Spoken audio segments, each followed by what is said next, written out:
pretty clearly was not a murder. With Bourgeois, they made up a lot of stuff. Bourgeois fits in the category of someone who might be framed. I want to mention, I think this is a miscarriage of justice. And that day in December, I mark it on my calendar because I failed. Of the 5 executions I witnessed, Bourgeois was the only one who maintained his innocence to the very end. It's Grandpa, how you doing? Hello? We got about 10 seconds. There's anything anybody wants to say before it hangs up. 5 seconds. 4. Dad? The media made you believe that my father was a monster. But my father was not a monster. And my father would never hurt his children.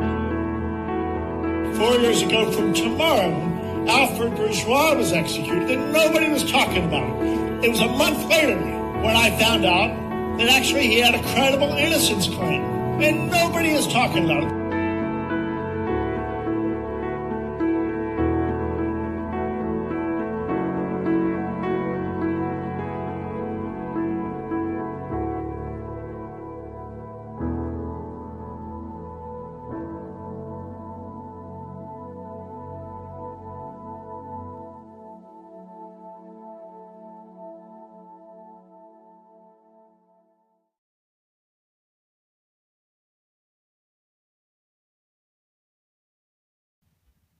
I've read a couple of comments by people that have been saying, well, why have you waited 18 years? You know, it's been 18 years. You're just coming out. No, let's get something straight. I have never believed my father was guilty of these crimes. I have battled with family members. I have battled with anyone who has ever thought he was guilty until the year of 2015. And that's a different story we will discuss at another time.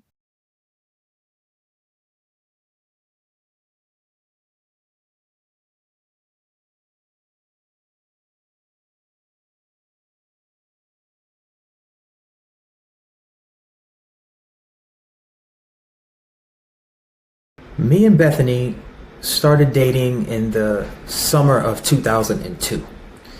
And at this time, her father had just gotten arrested. So it's safe to say that I've been with her from the start, from the very beginning.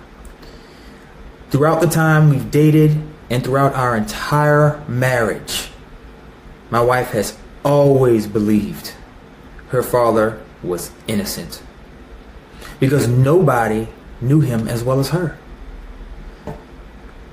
There was only one person in the entire world who could have changed her mind or made her think otherwise. And that was her sister, Alfred Bourgeois.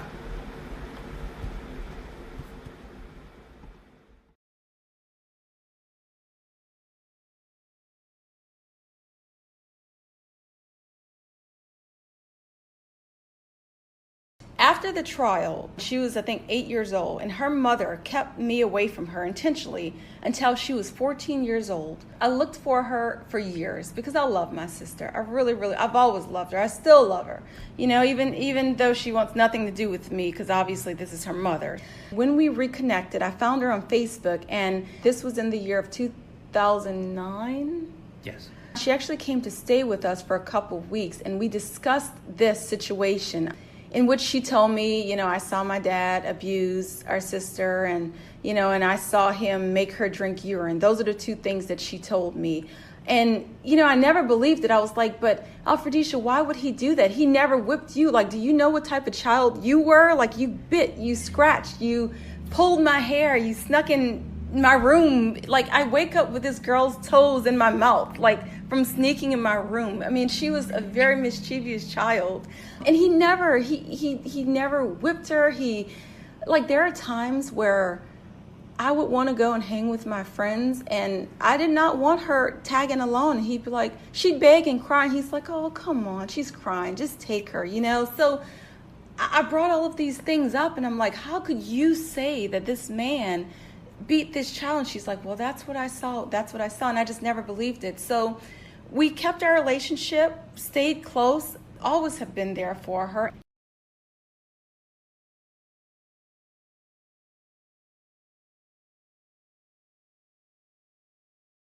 In 2015, she came to visit several times in Austin, and we never really talked about this in detail. Once she asked me, she said, Bethany, I have a question. Why don't you like my mother? And every time I bring her up, you always say there's something I have to share with you about her one day, when you get older. I've never spoke negatively about her mother.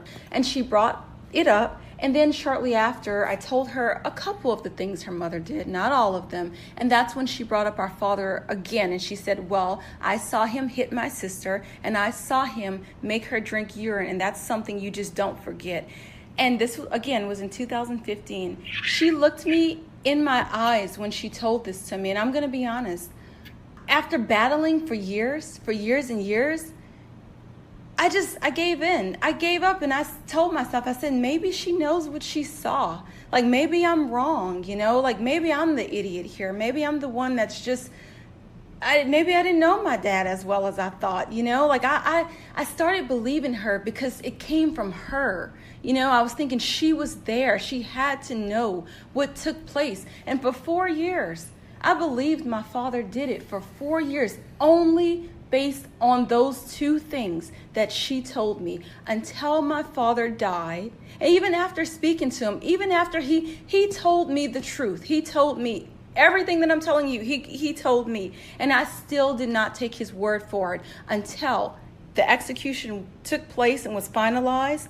And I contacted his attorneys and said, look, I have to know. Like, I have to know. I have, for 18 and a half years, I've always been in the dark. I have to know what happened. I don't want what's on the media, what the media says. I want the legal documents.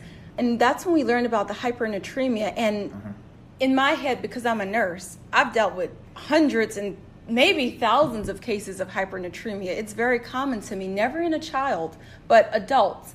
So it caught my attention, and it just made us want to read more.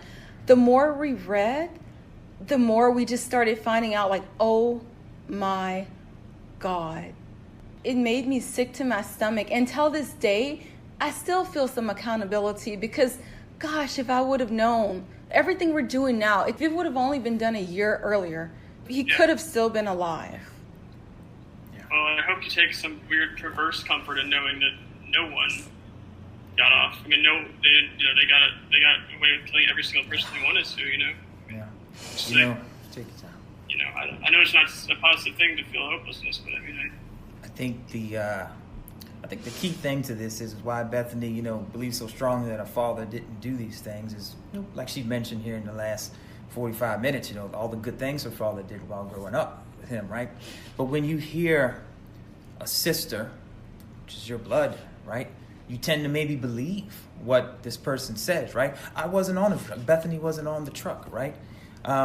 In all honesty, as all adults here, really two people knew what happened on that truck, and that was Alfred and Robin. A 6.5-year-old child is going to know what you tell them to know, which is why when you, and maybe this is my opinion on that, but I mean, if we can rationally think here as adults, which we hope they would have done in court, which they did not, but here we are to talk about it today. I mean, you would think that it would be very easy to manipulate a 6-year-old child, right? And as an adult, as they get older, if they believe what happened, right? How many times have we believed something when we were young and when we got older, we realized we were wrong, right? And this is why, and it's important to bring up this point, whenever Alfredicia says what her father did, she says the exact same words in the exact same manner, in the exact same way, right? It's because it's a repetitive thing to be told when you're young, and your brain makes it real at some point, like it really did happen. Some things really did happen on that truck, but not to the extent of the narrative that the FBI and the two witnesses told. I don't blame a 6-year-old child for coming on a stand and making lies. And if you read the testimony, that's the first question they ask her. Do you know the difference between a truth and a lie? And trust me, she lied a lot as a child. Which is what would have been good to know about as another witness here, right? Someone to fill in the details. So is it really so hard to believe that even Bethany for a short time believed what the witness said. The whole world believed what the witnesses said. But, this was her sister. So, and her sister says the same thing. You ask her today, she's going to say the same thing she's always said for the last 18 and a half years. And that story doesn't deviate because it's the same lie. Now, when we read the testimony, that's when all the holes. That's what changed it for me.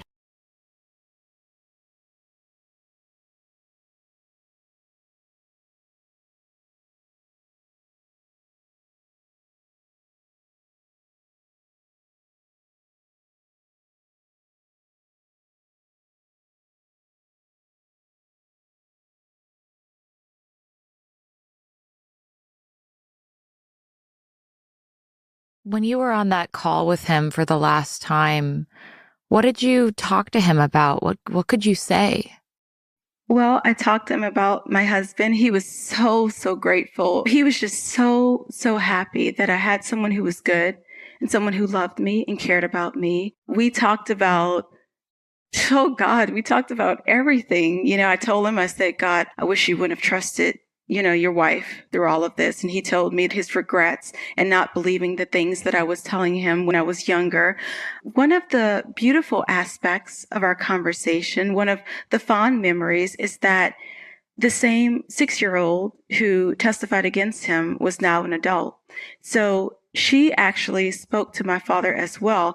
And the child who was Robin's other daughter, who was 1 at the time, she spoke to my father. So I was able to arrange a 3-way call where he was able to speak to all of us at the same time. And I remember him getting so excited, like just the excitement in his voice, you could hear it. And he's like, oh my God, I've been waiting 18 and a half years from this. All of my girls on the phone, 18 and a half years. And my sister, the same one who testified against him, actually allowed her, I want to say her daughter was 3 or 4 at the time, actually allowed her daughter to talk to my father as well. So he was actually able to speak to his granddaughter. And that was a very, very beautiful moment.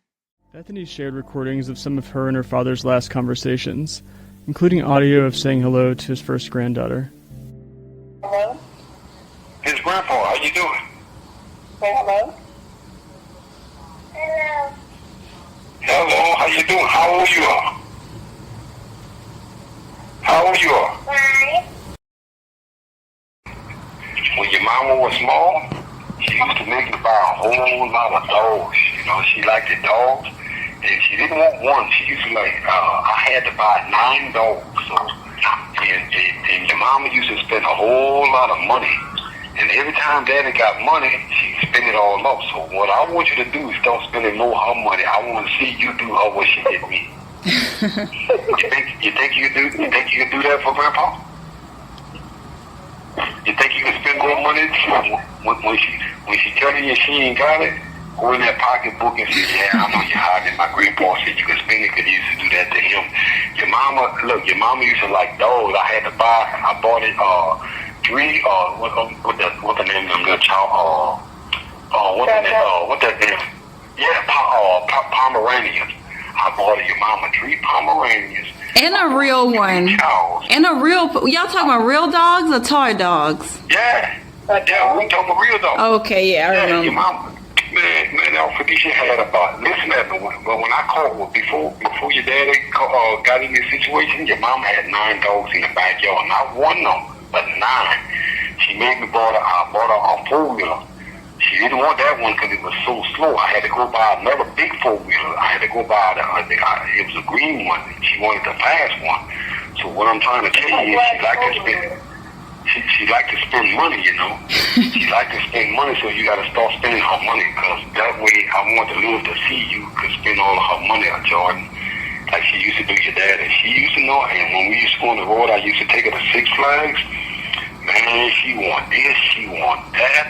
And I had to go back to the ATM every 35 or 40 minutes because she likes to spend money. Now, as long as that money coming out of that machine, she going to spend it. When she's gone, Jordan, she want to spend some more. So what Grandpa wants you to do is spend all of her money. I want to see you do her what she did me. You think you can do that for Grandpa? Huh, Jordan? Okay, I'm going to hold you to that now. I'm going to hold you to that. I love you too, you hear? apologize. The phone's probably, it hangs up every, we got about 10 seconds. There's anything anybody wants to say before it hangs up. 5 seconds. 4. Love you. Love you. Dad.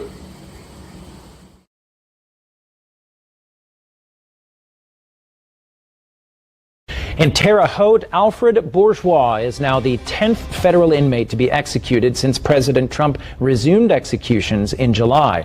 Bourgeois was put to death by lethal injection in Terre Haute yesterday after the U.S. Supreme Court denied a stay earlier. The 56-year-old truck driver from Louisiana was convicted of abusing and murdering his 2-year-old daughter in 2002. Those against the death penalty protested outside the prison yesterday. It just is an abomination that we would start this back up and go so quickly. 10 lives, now 10 more families are victims, 10 more families are grieving. Bourgeois is the second federal prisoner to be executed this week. 3 more executions are planned in January.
There are these internet trolls that, they're reading the media. They don't understand the layers of this case and the corruption behind it.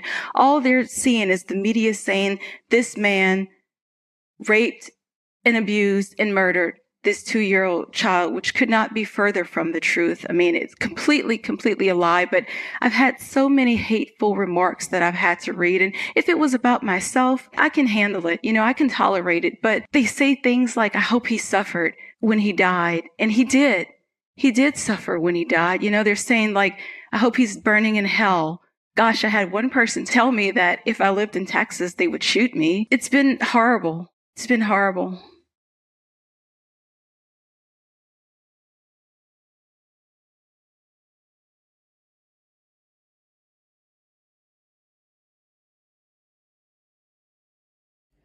After reading through the legal documents following my father's execution, I created a Facebook page because I wanted to share the information that I discovered with the world.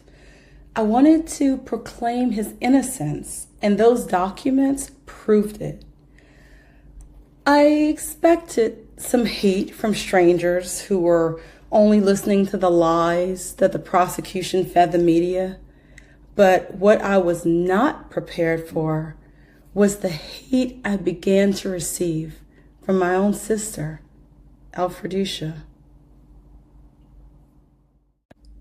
Now, this is the same person who previously messaged me in distress, saying how much she wished she could have stopped the execution and how she wished our father's life would have been spared. This was the same person who who I discovered still had a relationship with the same prosecutors and the same FBI agent responsible for our father's wrongful conviction. That shows how easily influenced and involved they remained in her life. And most importantly, this was the same young woman who allowed her 4 or 5-year-old daughter to talk to our dad in his final moments. I've always thought, if you truly and deep down in your gut believe that a man is capable of abusing and murdering a 2-year-old child, you don't go out of your way to put your own child on the phone with them. It just doesn't make sense. Alfredecia began bombarding our dad's social media page with cruel, hateful comments. She created numerous fake Facebook accounts, engaging in a vicious form of cyberbullying, which in itself is a crime and a violation of federal law. One of the messages Alfredecia posted from a fake account was trying to dispute evidence we posted, stating that the documents we were sharing were only from our dad's defense team, when in actuality, it was from her own testimony. She couldn't have been further from the truth.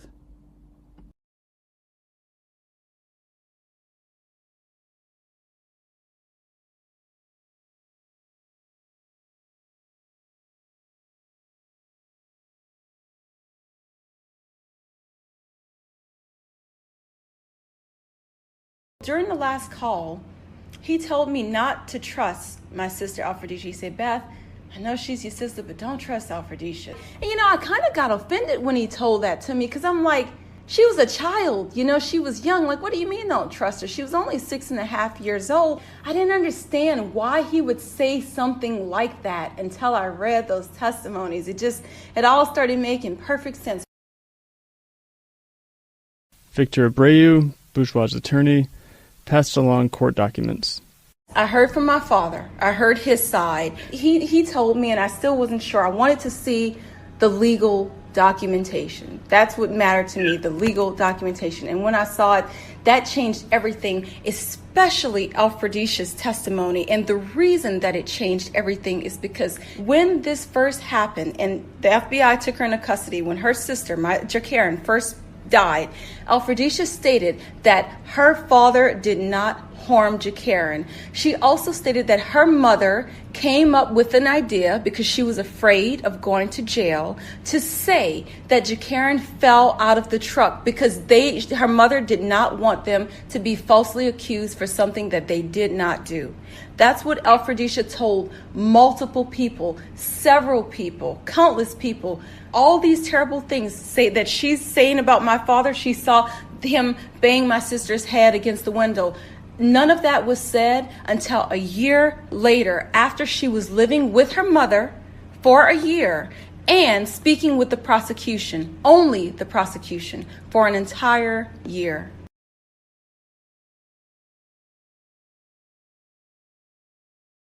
It's not clear exactly what happened in those 2 years, but the child's testimony focused on Bourgeois and the things she says she witnessed.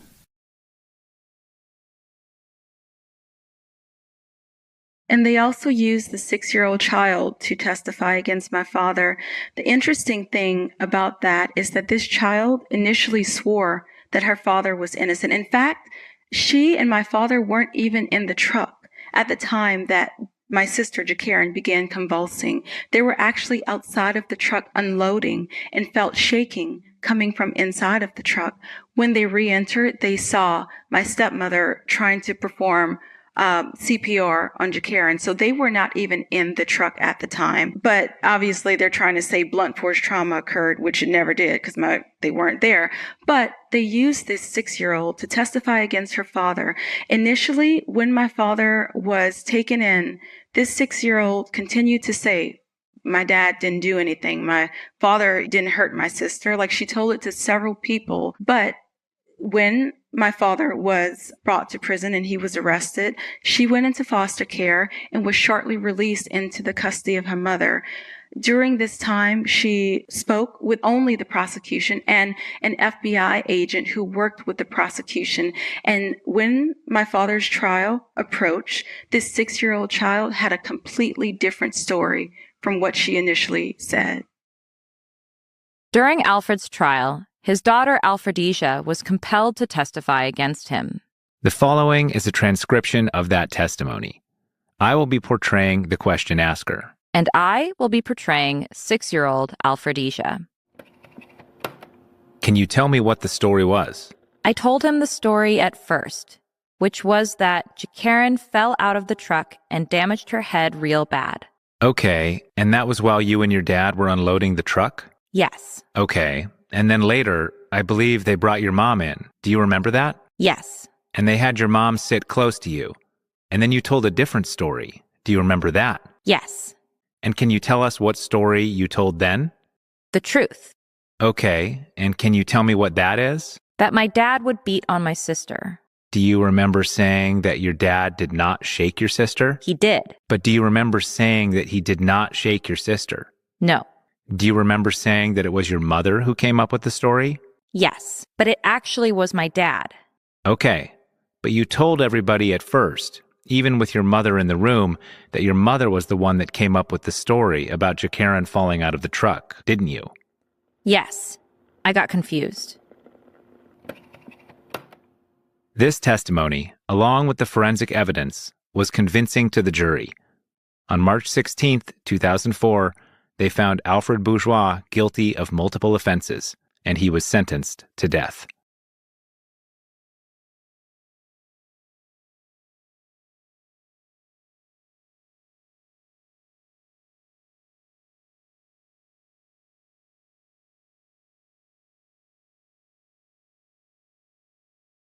The Prison Bureau distributed 2 documents to reporters. One was a DOJ statement that said, quote, "In 2002, Bourgeois took custody of his 2.5-year-old daughter.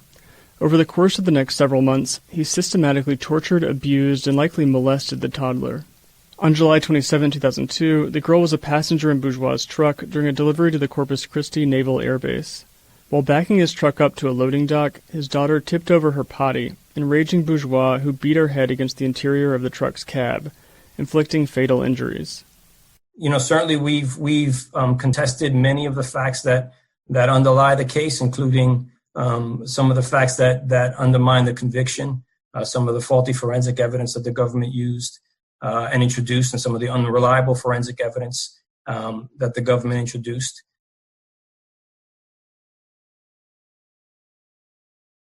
The state's case against Alfred Bourgeois relied heavily on Robin's testimony, which was supported by evidence from Dr. Elizabeth Rouse, who at the time declared that the autopsy showed that the ultimate cause of death was an impact to the head resulting in a devastating brain injury.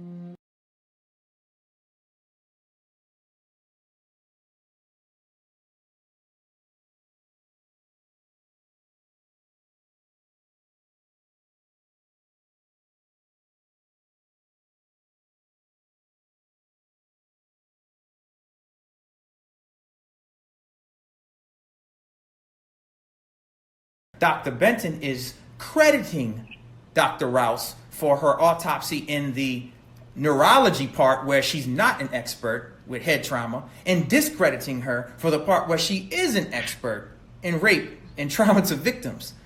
It makes absolutely no sense. And this was all allowed, right? You have a judge sitting there allowing it.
The first neurologist to look at this was not 2 or 3 or 4 years later. It was 6 weeks. That's true. And the first neurologist to look at this, I'm looking at it right here, was Kathleen Kagan-Hallett. Why she's important? Because she went over and looked at the autopsy review that Dr. Rouse did. And she says, in looking at this, she's a neurologist. Looking at these, the brain fractions here, this is something that developed at least 10 days prior. This is important because that also states that there was not a murder on federal grounds. You need to keep in mind, the reason why they're saying he bashed her head in is because we need the murder to happen on federal grounds to have a federal case, right? That's very, very, very, very, very important. We cannot stress the fact that it's federal enough. Because they just pulled up. They just pulled up, right? Yeah. So they need to have they need to have that. But she's saying, well, this predates the moment you're saying of her death. This started almost 10 days prior, which means you don't have a federal case because you don't have federal grounds. Right. And that's a big point that I think that needs to be made. Even the prosecution said, look, if we can't prove a murder happened on this base, we don't have federal grounds. We don't have a federal case. So Dr. Kagan is very, very important in that because she is 6 weeks out of the autopsy. 6 weeks. Right? Yeah. More than enough time, long before the case, more than enough time for us to go into doing some more exploratory searching. We shouldn't even have a court case. We didn't have a conviction yet. That's why her report is so important, because she's saying, wait, no, I don't think so. Right? This is before Alfred Bourgeois could say anything, before Robin could say anything. She looked at it like you're supposed to look at an autopsy. Non-biased. I don't want to know the story. My job is to tell you how this person died. Don't give me the story, right? I'll tell you from my scientific findings how she died. And she didn't say hypernatremia, but she said something started this almost 10 days ago, right? And that should have been enough. Because of the 10 days old, they were like, okay, well, let's stick with the head being banged, but we need something more leading up to that. And I believe that's where they started fabricating the abuse. Right.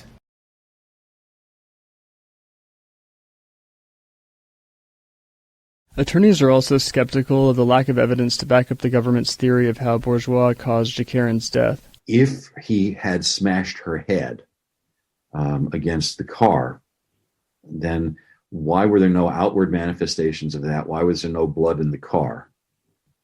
But that's how they got the murder to occur on federal lands, which gave them the jurisdiction. It may not have been a murder in the first place. That's not to say that he didn't inflict injuries that caused her death. I mean, I don't know whether he did or he didn't, but it pretty clearly was not a murder. And that's in addition to the fact that he was intellectually disabled and they killed him without any determination of that fact. You have, from the outset, you've got a manipulation of the judicial process. I mean, all these things should have been prosecuted, but they're not federal crimes. Still, even at the federal level, the local culture seeps in. They're responsible for more than a third of the entire federal death row. So you're talking about the geographic politicization of the federal death penalty. And what constitutes a federal capital crime in Texas is very different from what would constitute a federal capital crime if it happened in Pennsylvania or New Jersey. Bourgeois fits in the category of someone who might be framed.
About 10 days before my sister's death, they were in California and they were at the beach enjoying the water. He was with Jacaren sometimes, and Robin was also with her, walking back to the truck. My father was far ahead with Alfredicia. Robin was the one who lagged back with Alfreda, her 1-year-old infant, as well as Jacaren. Jacaren was in her care during this time, walking back to that truck. And it was her who walked with Jacaren, went up some steps, and then told my father, hey, she doesn't look good. She keeps stumbling and she keeps falling. The media reports are trying to make it seem like, oh, he had her in the water, or he held her underwater. That's not what happened at all. She was in the water with both of them, and it was an innocent, simple beach trip where they were just playing and having fun. If she did anything afterwards, we'll never know, because Jacaren was in her care. 5 days later, they started noticing that Jacaren was showing signs of dehydration and thought maybe it was just the heat, or they didn't know what was the reasons. They started giving her fluids, they got juices, they got waters. They didn't think it was that serious. They, it's the early 2000s. A lot of parents, even now, like when I'm dehydrated, I drink a Gatorade and that's that, and that's what they tried to do. They just tried to give her fluids, and consequently it made things worse.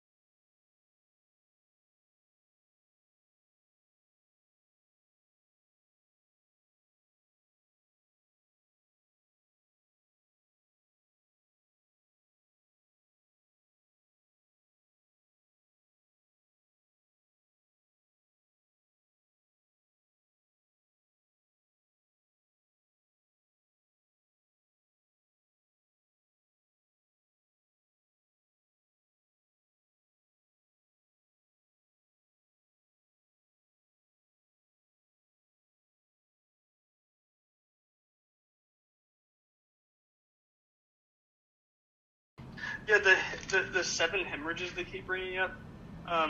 Like as a nurse, like do you and we didn't really talk about this enough, I guess, the hypernatremia. Like do you see this as related to that, or do you see this as not existing at all? Or like we get dehydrated without fluids, and think about what happens. We start sometime if people are dehydrated enough, they start hallucinating. Like if you're in a desert, you'll start seeing a mirage. Sometimes like you just get dry mouth. Sometimes you start feeling weak. There's so many side effects. The thing that would have made it so difficult for them to identify with Jacaren is because Jacaren, although she was 2.5, Jacaren didn't speak much at all. Like she rarely spoke. So if she was feeling unwell, they probably would not have even known.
During her father's 18 years of incarceration on death row, most of it in solitary confinement, Bethany George was able to find mounting evidence in support of her father's innocence, as well as an alternate explanation for Jacaren's death.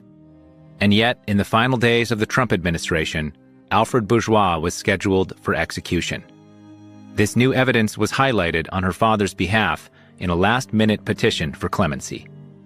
A neuropathologist, Roland Auer, with 35 years' experience in pediatric and adult neuropathology, re-examined the autopsy report and concluded that Jacaren did not die from a traumatic injury at all, but from neurologic conditions stemming from her ingestion of salt water and untreated severe dehydration.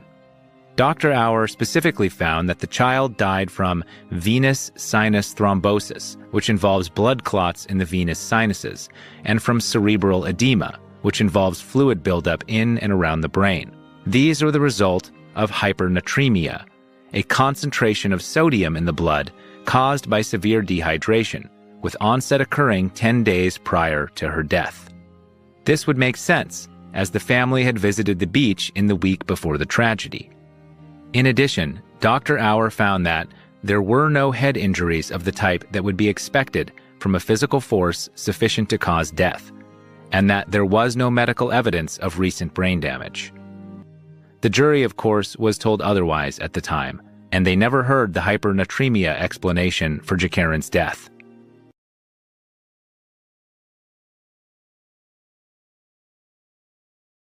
I have graduate students. I've graduated MSCs and PhD, and I publish scientific articles on brain damage, and I do autopsy and biopsy pathology here at this hospital.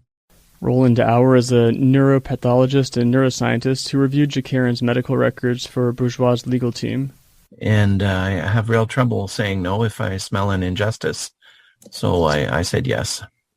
Yeah, I was able to review the autopsy slides of the brain, and I couldn't get the lungs because she collapsed, and often you have syncope or collapse from a cardiopulmonary cause. Auer thinks Jakarin's death was most likely an accident. Well, the conclusion is based on the weather. I got the weather reports. It was very hot, and she was dehydrated.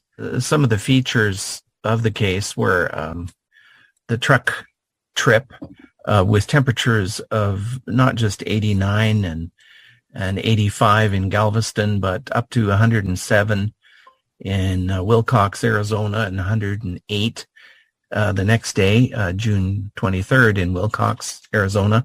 So when you're assessing dehydration, you have to assess the history as well, which was a trip, which was a combined trip of working and holidaying with father and sibling and stepmother. And it was a work and Gulf of Mexico and Pacific trip. And there were hot days, very hot days. So that was part of it. And the autopsy photos, the histology, the history, the tumble out of the seat, all of that has to be assessed. You can't just look under the microscope and make a conclusion based on one finding. You have to put the whole picture together. And the conclusion you're asking me is that she was dehydrated. Yeah, so here is her, called the superior sagittal sinus. It runs right at the top of your head, and all the venous blood from your brain goes out. The blue is the durable Duracell battery, the fibrous tissue. It's very firm. And then this clot is almost occluding the whole thing. And as a matter of fact, when we shrink tissue, it goes with formalin, shrinks. It's probably occluding the superior sagittal sinus, which is this area I keep pointing to. So she has venous occlusion due to dehydration and the hot weather that I just mentioned. So there is medical illness here, quite definitely. Her skull is completely atraumatic. There is no evidence of trauma. So you can see there are no fractures. It's glistening. It's beautiful. And the child is beautiful as well. There are no beatings, and there's no evidence of child abuse here. That's my conclusion. I'm not sure she didn't tumble because she had a pneumonia. A lot of people fall when they have pneumonia, especially toddlers, but even adults. I can only say what I'm sure of, and I'm sure she was dehydrated with those temperatures and with that thrombosis. And this isn't a small cortical vein. This is the whole thing. All the blood coming out of the brain goes out through the sinuses, and it goes across through these bridging veins and into the superior sagittal sinus, the Amazon of the drainage area of Brazil, if you like. Put your finger on one thing in isolation is never a good idea, because the whole picture is what we need here to explain things. In this case, we have engulfment. She gulped or engulfed a stomach full of seawater, and that came out of her mouth when she was in the truck and sort of oozed out of her mouth, and she wasn't very conscious at that time. And she had sodium levels which were quite high, and we have hypernatremic or high sodium, dehydration and engulfing of seawater. That's significant. That's medical illness. It's a hard thing to make up, that the specific engulfment and returning from the shore and sleeping it off in the truck with seawater coming out of the mouth and high sodium levels and thrombosis. You fit it all together. You can't just look at one item in isolation. Yeah. We always have to remember we weren't there. We don't know what happened for sure. But putting the picture together, it sounds like dehydration, play on the beach, coral, engulfing water, high sodium, superior sagittal sinus thrombosis. Yeah, accident and illness, two classes of death that are often misdiagnosed as murder by presumptions and prejudices against people. It's highly likely this was an accident or she had a tumble, and this has become a murder for which someone was killed.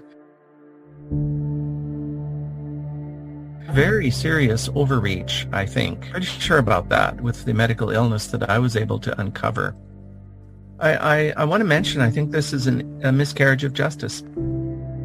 And that day in December, I mark it on my calendar because I failed.